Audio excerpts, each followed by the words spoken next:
Eu sou o Paulo Nogueira Batista e queria hoje conversar um pouco com vocês sobre aspectos da política internacional do governo brasileiro, do governo Bolsonaro. Infelizmente não tem nada positivo a dizer.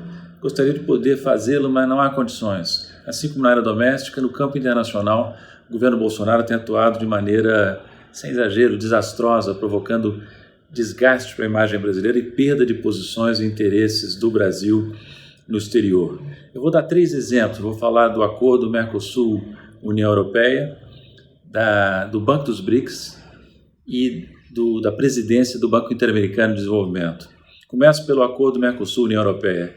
Esse acordo foi finalizado no ano passado, num momento adverso para o Mercosul. Na Argentina havia o final da presidência Macri, governo desgastado, desprestigiado, sem força, e aqui no Brasil o primeiro ano do governo Bolsonaro, que se mostraria amadorístico e despreparado para enfrentar as questões internacionais e domésticas, né?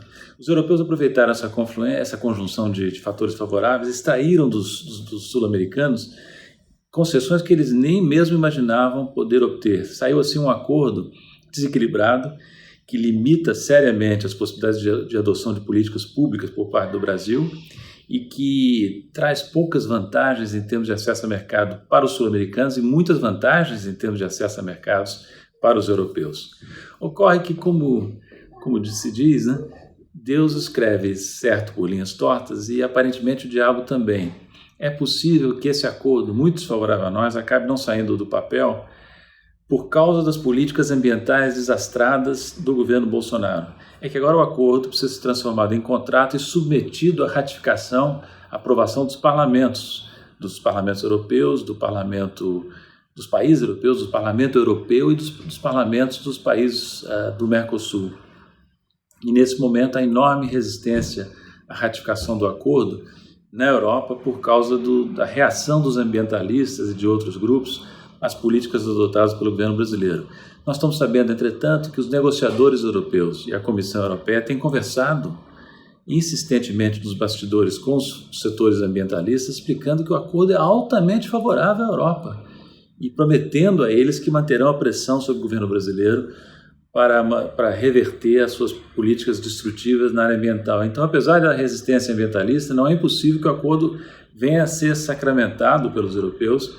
Aí nós teríamos uma perda importante em termos de espaço para a adoção de políticas públicas no Brasil, em troca de nada ou praticamente nada. Então, esse é um primeiro exemplo. O segundo exemplo é a questão do Banco dos BRICS, do qual eu fui vice-presidente na fase inicial, nos primeiros 2 anos do banco.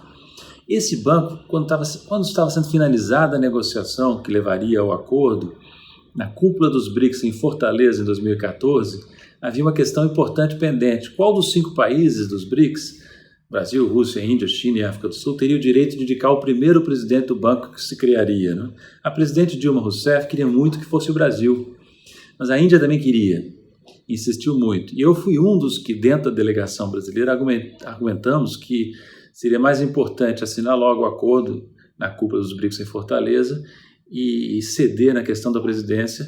Nós ficamos então com o direito de indicar o segundo presidente, e os indianos indicaram o primeiro. Ocorre que os indianos usaram mal essa prerrogativa.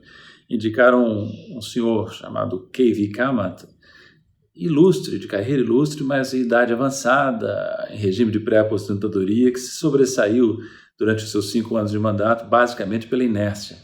E o banco não progrediu, ou progrediu muito lentamente. Chegamos então em 2020, e agora quem tem direito de indicar o segundo presidente do banco é o Brasil. Se nós tivéssemos bola de cristal lá atrás, em 2014, nós talvez tivéssemos preferido indicar o 3º ou 4º presidente.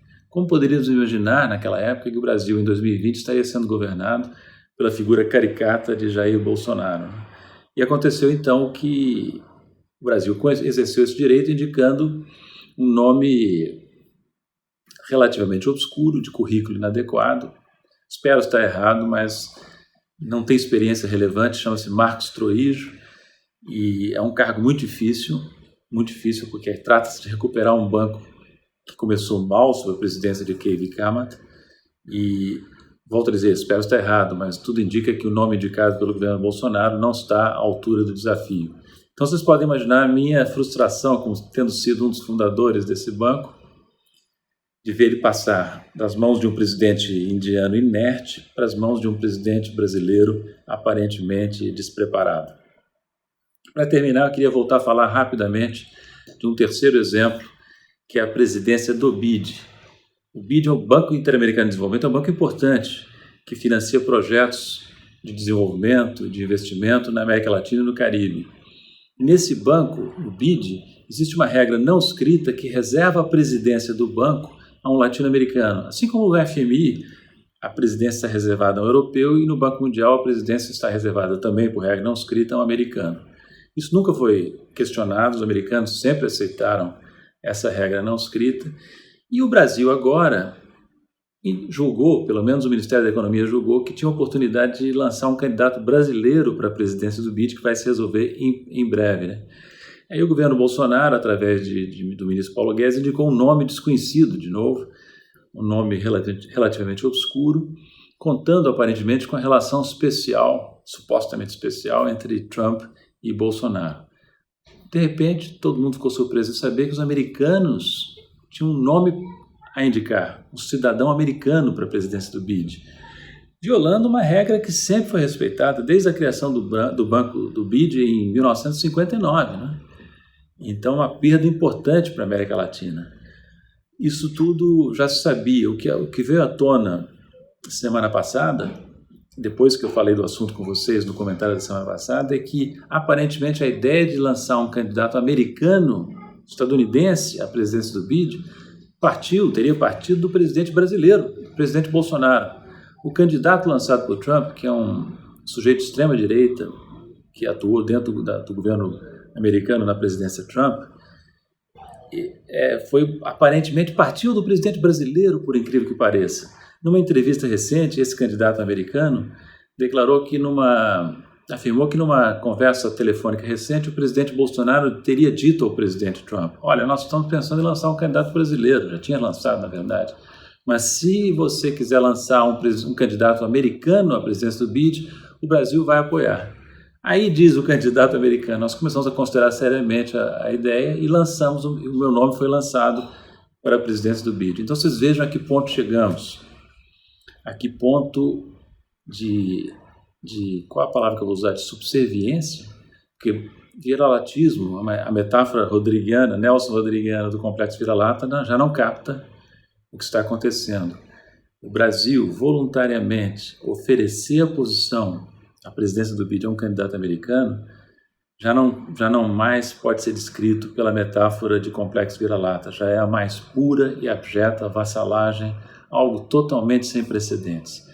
Se vocês quiserem saber mais sobre esses temas, em particular sobre essa questão do Banco dos BRICS e do BID, vejam na minha página na internet, www.nogueirabatista.com.br, artigos que publiquei sobre o tema, em especial um que saiu hoje, segunda-feira, 29 de junho, sobre a questão do Banco dos BRICS, do Banco Mundial e do BID, entre outros temas. Ali vocês vão encontrar uma explicação melhor do que essa que eu pude dar aqui nesse breve comentário.